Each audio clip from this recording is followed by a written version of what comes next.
অকেজো হয়ে যায়, নড়েও না সড়েও না, তখন বান্দার কাছে আপনা আপনি করা যায়, মারাও লাগে না, টেকনিকও করা লাগে না, খালি এরকম করলে শেষ হয়ে যায়।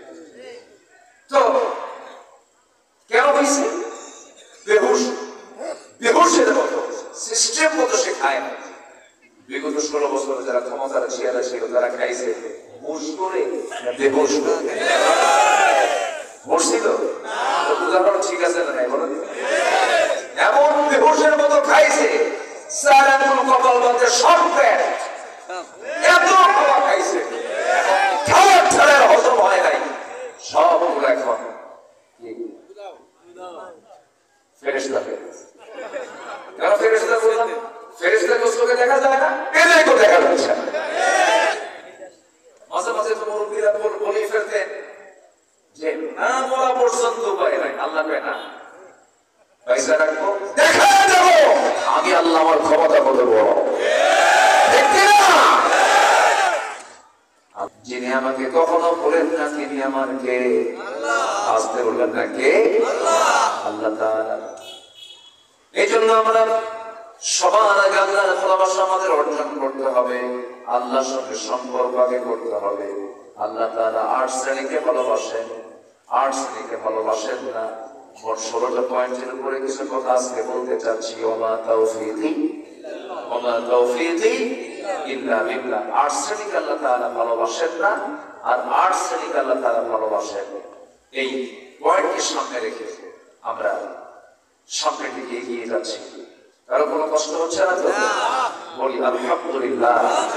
কথা তো এই দীর্ঘ 16 বছর 2024-এর অগাস্টের আগ পর্যন্ত আমরা ভালো করে কথা বলতে পারি, কথা বলতে দেয়। মাহফিলের কোন আয়োজন করতে গেলে বিভিন্ন নাটক তৈরি হতো,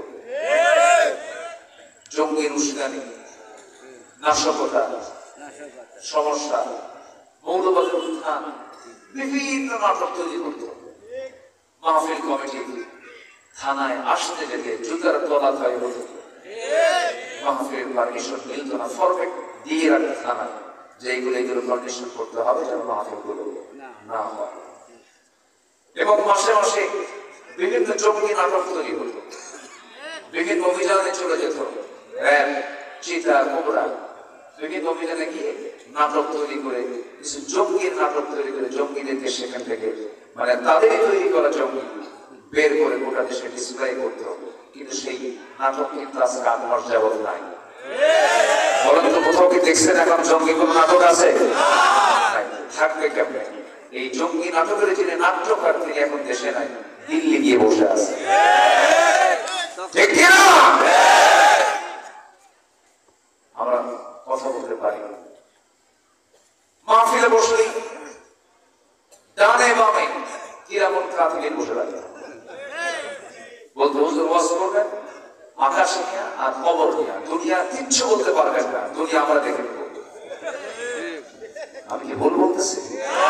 এগুলি করেছে ওরা, বেশি করতে গেছে, বেশি করতে গিয়ে আর হয়।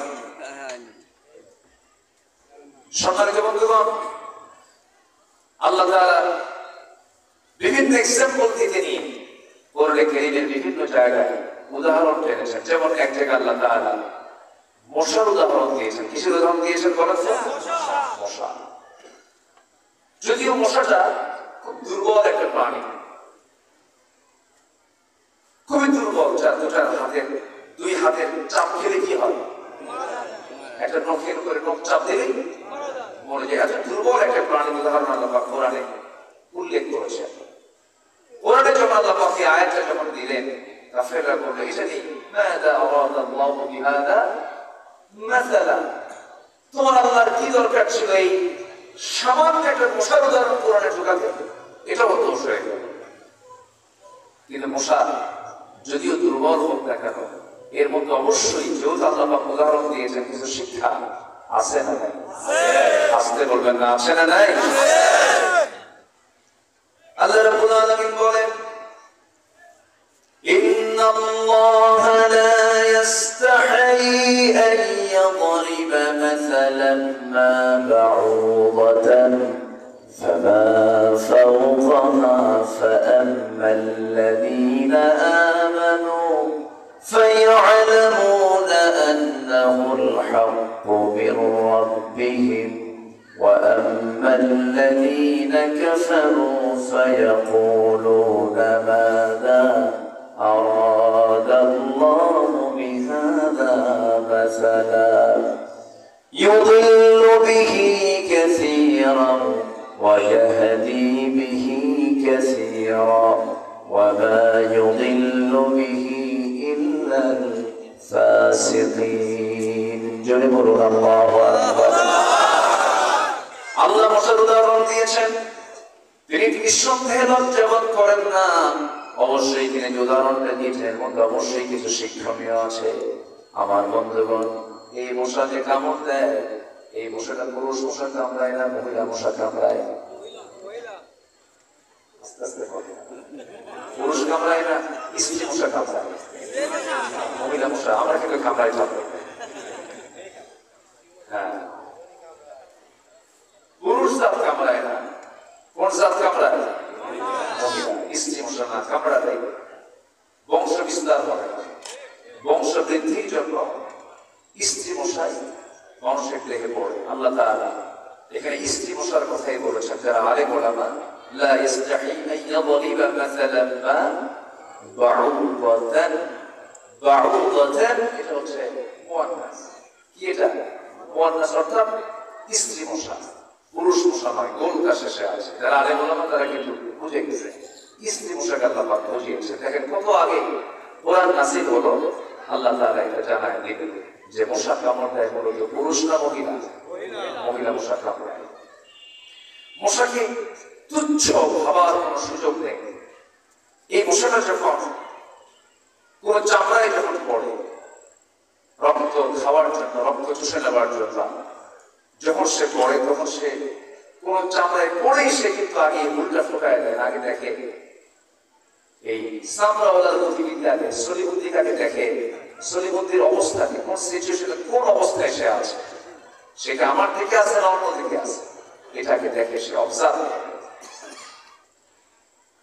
এবং শুধু তাই না যখন সে উল্টা ফোটাবে তার চতুর্পাশে আগে অজ্ঞান করে দেয় অ্যানেস্থেসিয়া বলে এটা মেডিকেল ভাষায় কি বলে অ্যানেস্থেসিয়া অর্থাৎ ওই জায়গাটাকে আগে অবশ করে অবশ করলে পরে তখন সে যখন উল্টা ফোটায় তখন সে মাথা টের পায় উল্টা ফোটায় দেওয়ার পর আস্তে আস্তে করে রক্তগুলো ভিতর থেকে সে শোষণ করে নিচ্ছে যদি সে পরিমাণ মতো নেয় পরিমাণ মতো খায় ব্যাস আস্তে করে সে উঠে যায় মাথাও টের পায় না চলে গেল কিছু মশা আছে বেহুশ মশা আছে না বলেন তো এই বেহুশ মশাগুলো হুঁশ থাকে না যখন পাইছে খাবার চিন্তাও করে না আমার ওজন কত আর খাদ্যের ওজন কত খাইতে খাইতে শেষ পর্যন্ত বেহুশ মশা এমন খাওয়া খায় যে রক্ত সে তার দেহে নিয়েছে পেটে নিয়েছে ওর ওজনের চাইতে এই রক্তের পরিমাণটাই বেশি তখন তার ওজন একদম ব্যবহার হয়ে যায় দুই পাখার বারানা উড়ে যেতে দুই পাখাও সে অকেজ হয়ে যায় নড়েও না সড়েও না তখন বাংলার কাছে আপনা আপনি করা দেয় মারাও লাগে না টেকনিকও করা লাগে না খালি এরকম করলে শেষ হয়ে তো কেন হয়েছে বেহুশ বেহুশের মতো সিস্টেম মতো সে খায় না বিগত 16 বছর যারা ক্ষমতার চেয়ারে ছিল তারা খাইছে হুশ করে বেহুশ বসছিল উদাহরণ ঠিক আছে না নাই বলেন এমন বেহুশের মতো খাইছে স্যার এমন কপাল বাঁধে সব পেট এত খাওয়া খাইছে খাওয়ার ছাড়া হজম হয় নাই সবগুলো এখন ফেরেশতা কেন ফেরেশতা বললাম ফেরেশতাকে চোখে দেখা যায় না এদেরকে দেখা যাচ্ছে না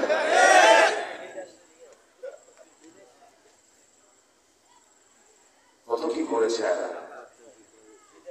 কত কি করেছে সম্মানিত ভাইরা মাঝে মাঝে তো মুরব্বীরা বলেই ফেলতেন যে না বলা পর্যন্ত উপায় নাই আল্লাহ কয় না পয়সা রাখবো দেখা দেবো আমি আল্লাহ আমার ক্ষমতা কত বড়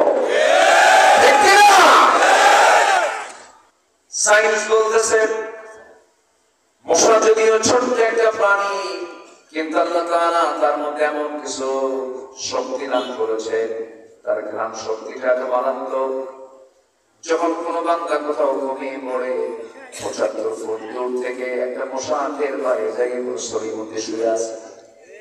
কত ফুট? বলেন বলেন বলেন। ৭৫ ফুট দূর থেকে সে নাকের ঘ্রাণ এসে পায় যেখানে কোনো মানব অস্তিত্ব আছে। আপনি ঘুমিয়ে পড়তেছেন, সে আস্তে আস্তে করে চলে আসতেছে আপনাকে কামড়ানোর জন্য।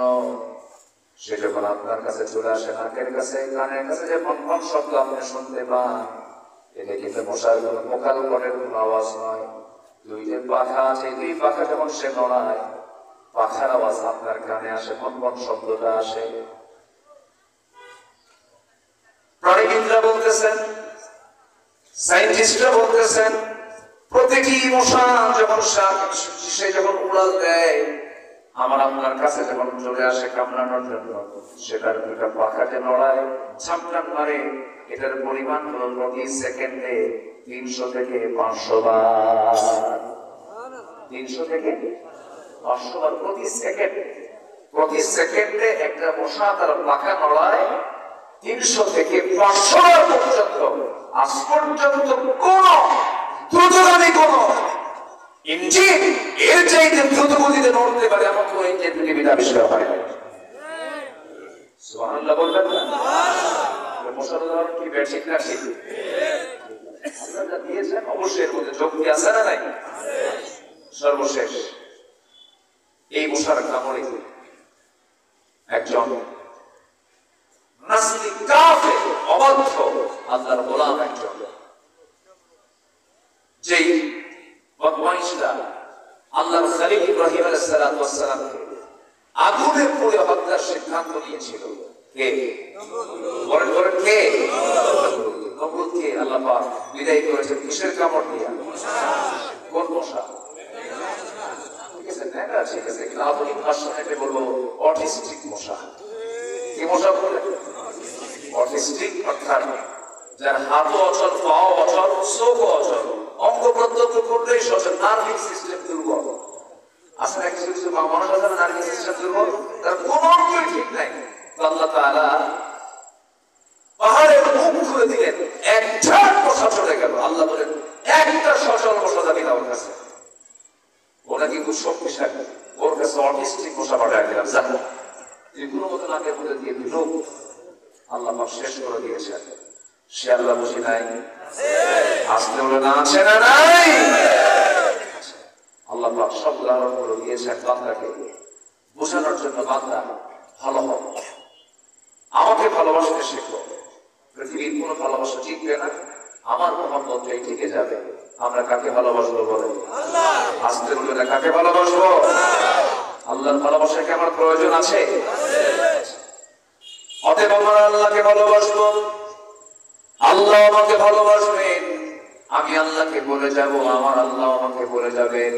আল্লাহ রাব্বুল আলামিন সুন্দর করে বলছেন, ওয়ামান আ'রাদা আন যিকরি ফাইন্না লাহু মাঈশাতান দানকা ওয়া নাহশুরুহু ইয়াওমাল কিয়ামাতি আ'মা।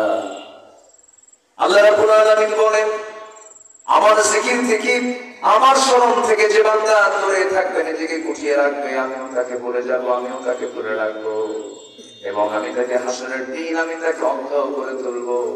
সেদিন ওই বান্দা বলবে, লিমা হাশারতানি আ'মা, আল্লাহ তুমি আমাকে অন্ধ করে কেন পাঠালে, আমি তো চক্ষুওয়ালা ছিলাম।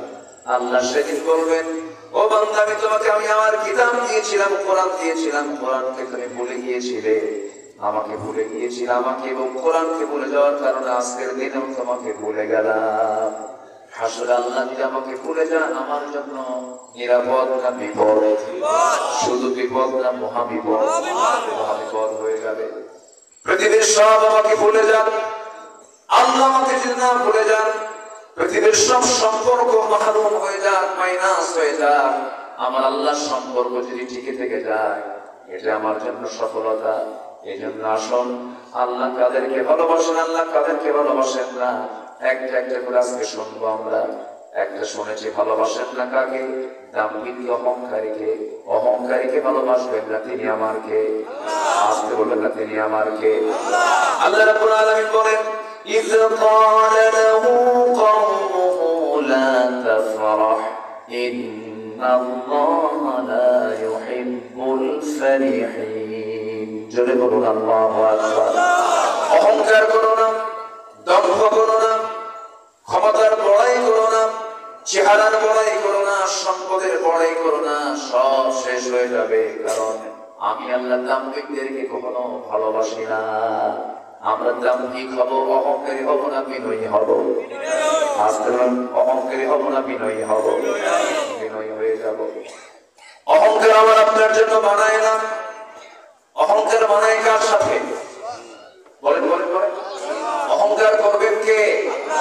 আল্লাহ। অহংকার করবেন এটা তার জন্য মানানসই, তিনি অহংকার করতেই পারেন।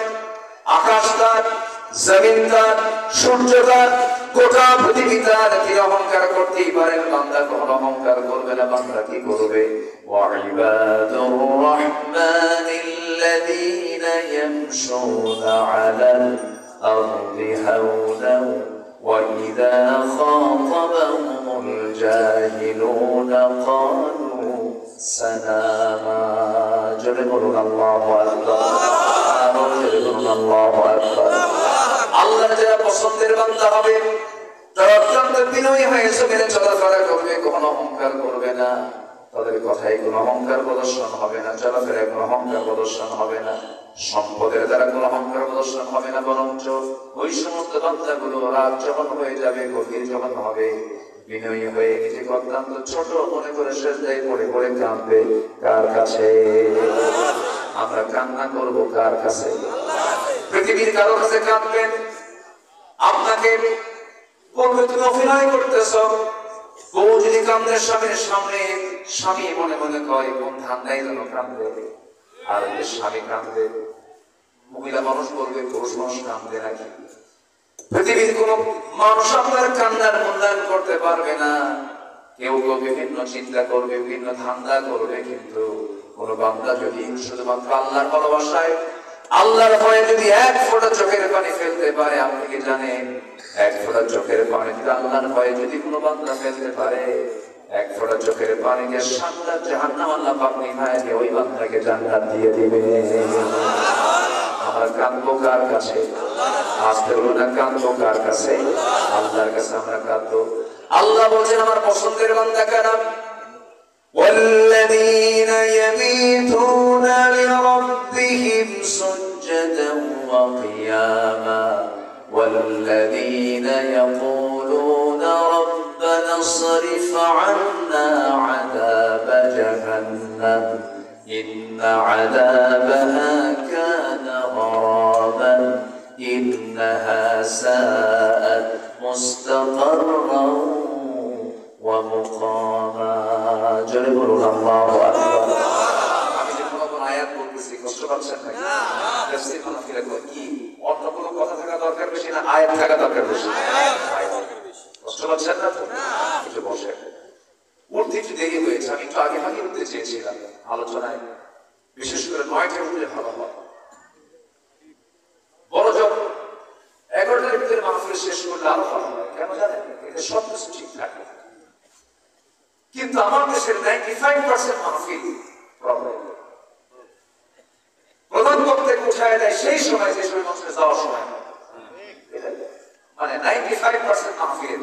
কিন্তু আমি এবছর তো মানে মোটামুটি মাহফিল গুলো ওপেন হয়েছে, যেগুলো ৫০০ মাহফিল গুলো তো বন্ধই ছিল, মানে কাফন দাফন শুধু হয় নাই, মেরে ফেলছে। যেরকম চট্টগ্রামে প্যারেড ময়দানের মাহফিল, নাম শোনেন না আপনারা? আল্লামা সাইদ রাহিমাহুল্লাহ ২৯ বছর ২০০৬ সাল পর্যন্ত ২৯ বছর এক জামাতে মাহফিল করেছেন। ১৯৭৭ সাল থেকে এবছর ২০২৫ সালে জানুয়ারির শেষ সপ্তাহে মাসদিবাগ তাফসীর মাহফিল এবার শুরু হয়েছে। তাও শুরু হয়েছে ১৮ বছর পর। ওই মাহফিল আমি একজন মেহমান ছিলাম, আমি একদিনের সেখানে মেহমান ছিলাম। আমি আলোচনা শুরু করেছি ৮টা, রাত কয়টা? শেষ করেছি 9:30 থেকে 9:45 মাহফিল শেষ, এশার নামাজ পড়ে সব বাড়ি। আর আজকে আলোচনা উঠলাম হলো 11টা। কথা কি বুঝতেছেন আপনারা? ট্র্যাক সিলেকশন আমার দেশে ম্যাক্সিমাম মাহফিলগুলো এই প্রবলেমগুলো হয়। সিলগান্তি মানে খেদমতে কোরআন।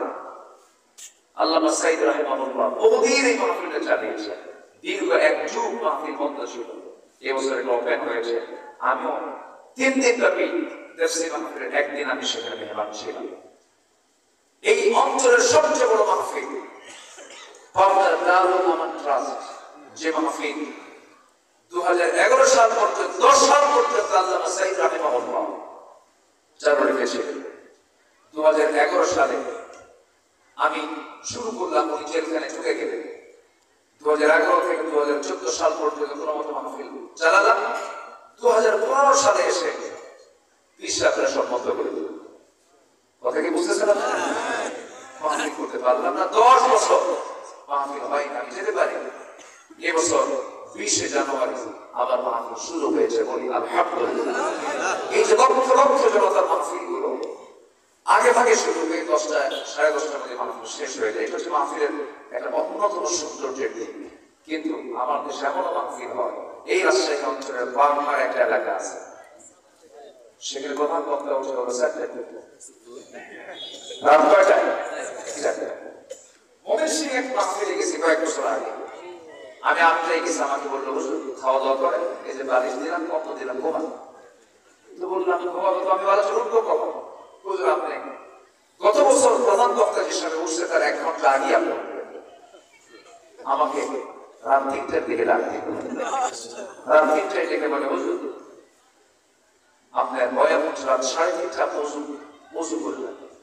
আমি ওযু বানাই মসজিদে থেকে বলে মাহফিলের দিকে গেলাম। আমাকে মাহফিল কমিটি বলল হুজুর গত বছর প্রধান বক্তা উঠছিল 4:30টায়, এবার আপনাকে আগায় নিয়ে আসবে মাত্র 3:30। এটা কি জীবন্ত লোকের সামনে, মরা লোকের সামনে? 3:30 থেকে মানে যেটা থাকে না মরা হয়। এই চিত্র লাভ নাই, বলেও লাভ হয় না, উপায় হয় না। তো যাই হোক, আমরা সময় দিচ্ছেন তো নাকি? সময় দিচ্ছেন তো সবাই? জোরে বলি ইনশাআল্লাহ। আল্লাহ তাআলা বিনয়ীকে ভালোবাসেন না অহংকারকে? বিনয়ীকে ভালোবাসেন না দাম্ভিককে ভালোবাসেন? আমরা কি অহংকারী হব না বিনয়ী হব? নরম হব। আমি যত নরম হব আল্লাহ আমার প্রতি তত নরম হবে। আমি যত ক্ষিপ্র হব, আমি যত প্রতিশোধপরায়ণ হব, আমার বাবার খুনিদের বিচার করেই ছাড়ব।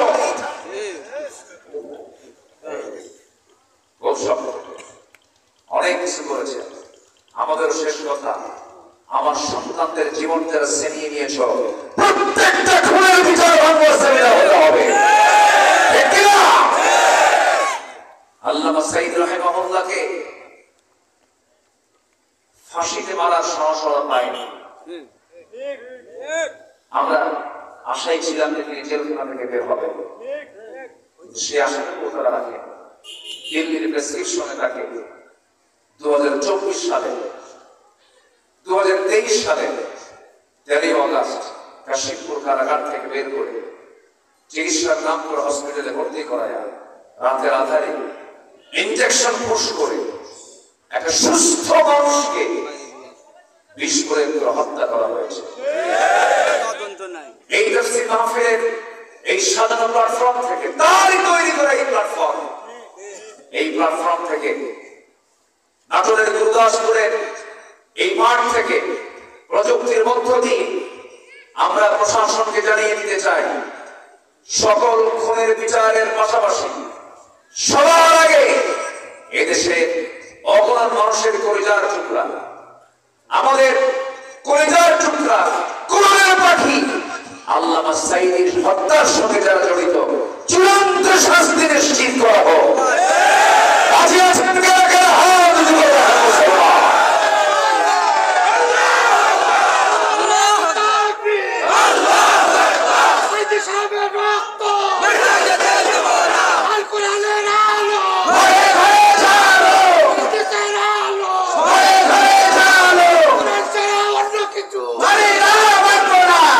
আল্লাহ কবুল করুন।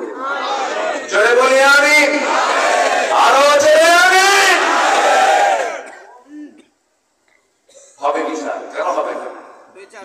ইনশাআল্লাহ? আপনারা কি মনে করেন হবে না?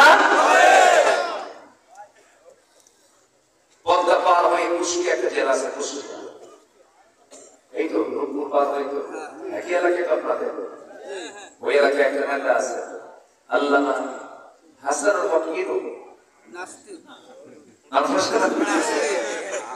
এত দুষ্ট। 16 বছর ওর মুখে শুধু একটাই কথা ছিল, কি জঙ্গিবাদ, জঙ্গিবাদ, আগুন সন্ত্রাসী আর তেঁতুল। শোনেন না আপনারা? শোনেন নাই? শোনেন না? আপনি ফেরামারে খোঁজ নিয়ে দেখেন, সে যে একটা মেম্বার ইলেকশন করতো, সে ভোটটা পেত না। ব্যানার আর নেতা ছাড়া কেউ নাই, এক নেতা এক ব্যানার, কোন কর্মী নাই। বহু সুযোগ সুবিধা গ্রহণ করেছে, আলেমদের কিনে বহু বাজে কথা বলেছে। আল্লাহ ছাড় দেন, আল্লাহ ছাড় দেন, ছেড়ে ধরে ফেলেছে। আর সাধারণ আল্লাহ শব্দটা প্রয়োগ করেছেন, মজা না। আগে তো মজা নিয়েছো মানুষের, এখন নিজের মজা নিজেই না। দেখো কি দাপট গুলো দেখিয়েছে। ওরা চেয়েছিল আলেমদেরকে বেইজ্জত করতে, অনেক কিছু চেয়েছিল, আলেমদেরকে কেমনে বেইজ্জত করা যায়। ধর্ষণের মামলা দিয়েছে আল্লামা সাঈদীর বিরুদ্ধে, ওনাকে খুনের মামলা করে দিয়েছে, খুনের মামলা দিয়েছে, ওনাকে খুন করেছে। কেমন করে? 3 মাইল দূর থেকে খুন করছে। কয় মাইল দূর থেকে? আর দেখছে 7 মাইল দূর থেকে। আর যে সাক্ষী, তার জন্ম হলো 77, ঘটনা 71। দেখলো কেমনে? রুহের জগৎ থেকে দেখছে। এগুলি করেছে ওরা নাটক। ওই নাটক মঞ্চস্থ হয়েছিল, কিন্তু জনগণ খায় নাই, আল্লাহর রহমত পায় নাই। গজব দিয়ে শেষ করেছেন কে? আস্তের গজব দিয়ে শেষ করেছেন কে?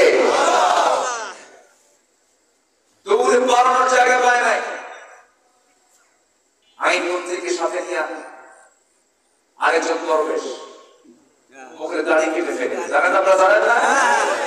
দাড়ি কেটে ফেলে বললো চলো আমরা পালাই। কি দাপট তাদের!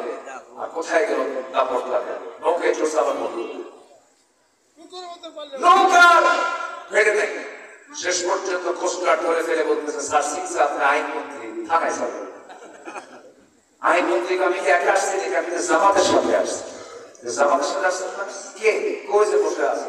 এই লোকটার মাথার চুল কালো, মুখে দাড়ি নাই, রিক্সাওয়ালা আর তরকারি বেচাওয়ালা মনে হয়। লোকটা কি? ভালো করে ভালো করে দেখো, ওটাই দরবেশ, ভান ধরছে।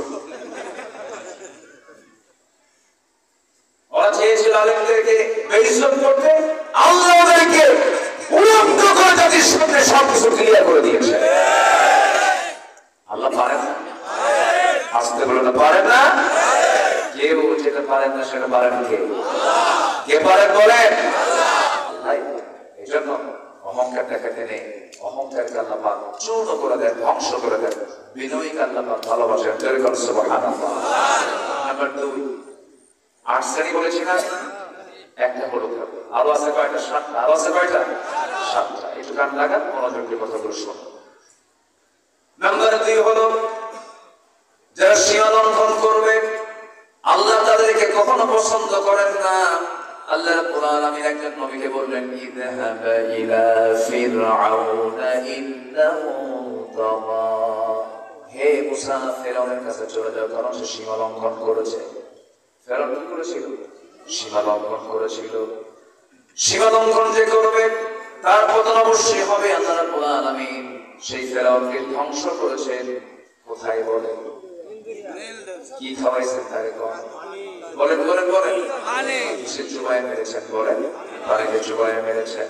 ফেরাউনের দাপট কিন্তু কম ছিল না, কিন্তু দোষ ছিল মারাত্মক একটা, সেটা হলো সীমা লঙ্ঘন করেছে। সীমা লঙ্ঘন কাকে বলে? এই টুপির কাজ হলো মাথায় রাখা। টুপি যদি মাথায় না রেখে হাঁটুতে রেখে দেন, টুপির কাজ কি হাঁটুতে রাখা নাকি?